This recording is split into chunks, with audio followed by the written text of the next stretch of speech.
It's the first day of spring, and I just put out the spring rooster. You know what that means? It's time to start seedlings. Welcome to 40 Acres of Clueless, the channel where we figure things out one project at a time. And today the project we're figuring out, or rather the project we already have figured out, is how many plants we're going to put in our garden this year. Today we're actually going to start our seed blocks so that we can get our plants started. It's the first day of spring and it's a beautiful day in northern Wisconsin. Perfect weather for starting the seedlings. Now, I am not the organized person. This is the organized person. This is the 40 Acres of Clueless organizer. The warden is the one who kind of organizes everything. We sit down, we figure out what plants we're starting, how many plants we're going to start, how many we're going to go to the garden with, and she is the one that keeps the train rolling down the tracks. So let's check out her good work. So today we're going to be starting all of our peppers, all of our tomatoes, and some various different herbs. So for each plant that we're starting, she creates something that's called a plant profile. That doesn't have a picture. Oh, it doesn't? Oh, let's show the other side. Oh yeah, look at there. Plant profile. And it says exactly, right, the variety, orange sun, where we purchased it, if it needs full sun, the days to maturity, the depth that we have to plant the seed, and when to transplant it from the seed block to the garden. And this is a great system because when you write everything down, if something doesn't work out for you this year, you have a record that you can go back and you can make adjustments for next year, whether you started your seeds a little too early or a little too late, or maybe the amount of light you exposed them to was too much or too little. You have a record of exactly what you did so you can go back and make adjustments later. When we get our seedlings started, we always use these bootstrap trays. Now these are a little bit more expensive than some of the other cheap trays that you can find at the big box store, but they're definitely worth their weight in gold because you can hold them up one-handed with a lot of blocks on it, even when they're wet and heavy, and it's not going to buckle, so you don't have to worry about it. It's always like the bootstrap trays. So we're going to be starting 12 bootstrap trays today with 2-inch seed blocks, and I believe everything is going to be sown at a 1/4 inch depth, except for the dill, which I think is on the surface of the soil, if I remember. And this is the seed blocker that we use. This is a great seed blocker. I think this is a product out of Britain, actually. Do you remember what this thing's called? No. Nope. Okay, we'll put it down in the video.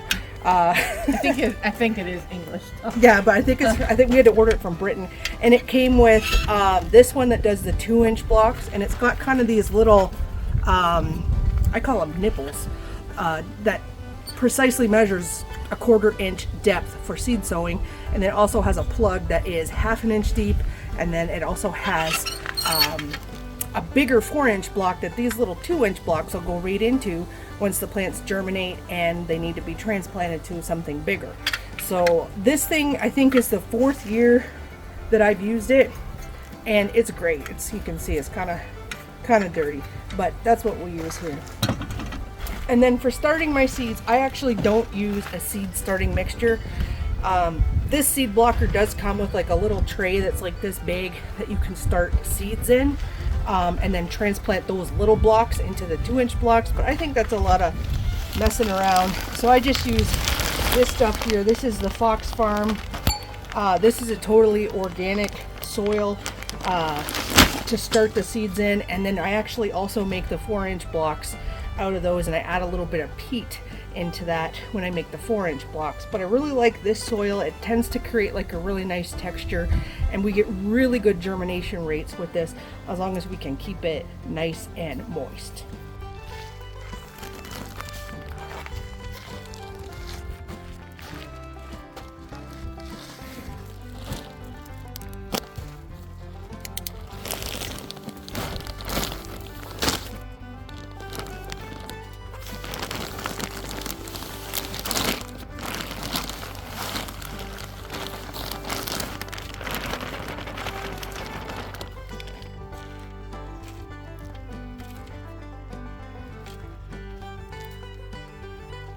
Now when I'm using this seed blocker, I add a little bit of water here to it.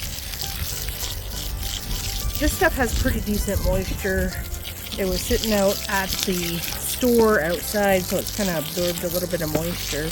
You don't want it super soupy, but you want it enough that it can keep its form with the seed blocker. And you have to be particular about the texture of it when you're doing the 4-inch blocks. The 2-inch blocks, you can have a little bit more leeway with the texture.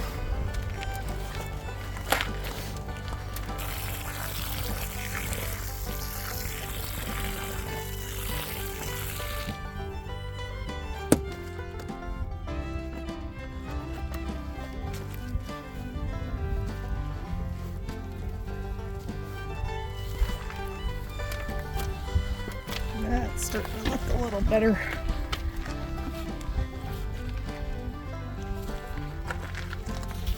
In the wheelbarrow, because it's on a kind of a slant, it can be a little bit difficult to try to get the right texture.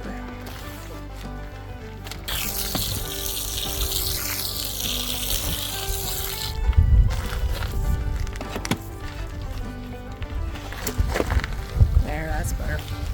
One of the reasons that we use Fox Farms is because when you're trying to start seedlings, you shouldn't use any kind of a soil that has a fertilizer in it. So if you go with your, generic Miracle Grow or, some of the cheap stuff you get at the big box stores, it has additives to it. And number one, they're not necessarily good for you. And number two, they kind of overfuel the seeds so that the little seedlings can burn themselves out. So this particular blend has all organic compounds to kind of feed these little seedlings more naturally. And it also is infused with bat poop. That's right, bat poop is one of the secret ingredients here to give it good energy for it to grow into a nice big strong plant. Guano, yep. So Fox Farms makes a few different blends. They make like a rainforest blend. This one here is called Ocean Forest, and it also has some oceanic compounds to it that are kind of similar to what you would find in like a fish fertilizer, but a very minuscule amount. It doesn't smell like that at all. In fact, it doesn't really have an odor at all. Now, I think I'm not really able to wring it out, but it feels spongy. I might need to add a little bit more water, but I think that's a good texture right there. Oh, here's the seed blocker here. And the easiest way is just to kind of push it in like this and then just kind of give it a quick little pat and then brush off any extras.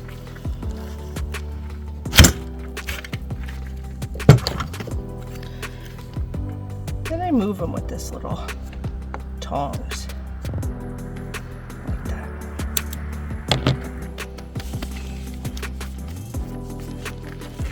Now, you can actually start 50 blocks on this tray. We only ever start 36. Time out. You can only start 40. Is it 40? Yes, because it's 10 rows of 4. Oh, correction. You can start 40. We only ever start 36 because we like to leave a little space in between each of the blocks so that the roots, when they start to stick out from the bottom of the blocks, they don't get so tangled.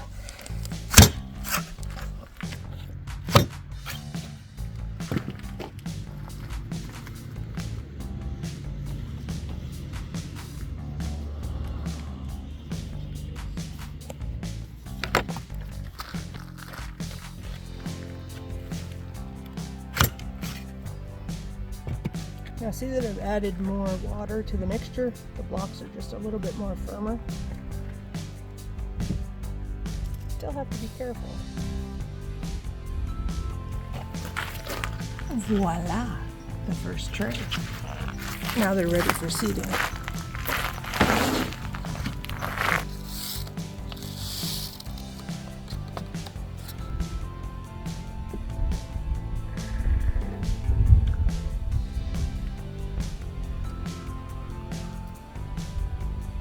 So now that all the seeds are in the blocks, we just kind of backfill those little holes with a little blob of dirt. I'm gonna form a union. Better wages, better hours. You want better working conditions? Yep. Oh. So yeah, you just kind of cover the seed with a blob of dirt, and then I'll usher this tray down to the basement. Once we get them all together, we'll turn the heater on and cover them with humidity domes so that they can germinate.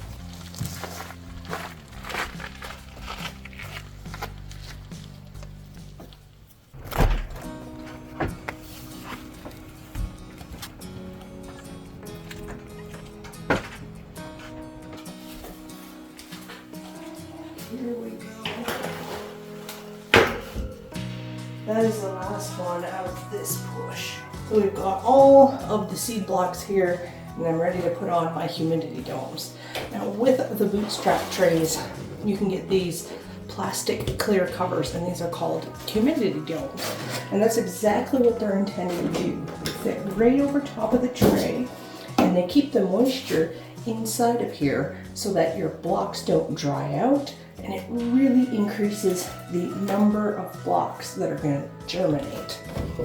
It also has these little holes, and you can open the ventilation.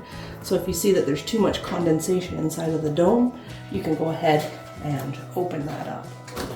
But for the time being, I'm going to make sure that all of the humidity domes are completely closed, because I want that humidity to stay in there. And I'll probably open them up in a day or two. And then what we have here is a heater, because we're in my basement and it's pretty cold. So we've got this little space heater here.